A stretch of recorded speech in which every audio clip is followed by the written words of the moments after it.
You may have heard the Afghan refugee Rahmanullah Lakanwal, who shot 2 US National Guardsmen in Washington, D.C., has pleaded not guilty to murder.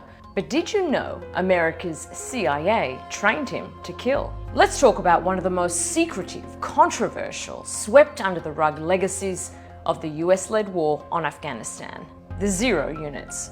First, what are they? The units were Afghan paramilitary strike squads that operated in the former Afghan Republic. There were 4 units and at least one other pseudo-official militia. Although they operated under the umbrella of Afghanistan's National Directorate of Security, they didn't answer to an Afghan military chain of command.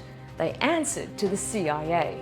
They were trained for capture or kill missions, usually at night, but by the end of the Republic were being widely used in other types of combat. They were considered highly effective, but they're also accused of extrajudicial killings, disappearances, and torture. Some have called them death squads. Lakanwal served with Unit 03, also known as the Kandahar Strike Force, which operated in the southern provinces.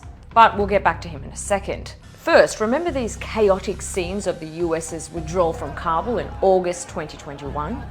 Members of those units held the security line between US forces, civilians, and the Taliban throughout the evacuations, in return for spots on those flights. The US prioritized their evacuation and flew them directly to military bases like Fort Worth and Fort Dix for processing. Lakanwal entered the US as part of that program. Now, human rights advocates have long contended that members of those units should face investigation for war crimes. The International Criminal Court is investigating Afghan war crimes, but prosecutor Karim Khan has rejected calls by advocates to pursue all perpetrators equally and says his priority is the Taliban.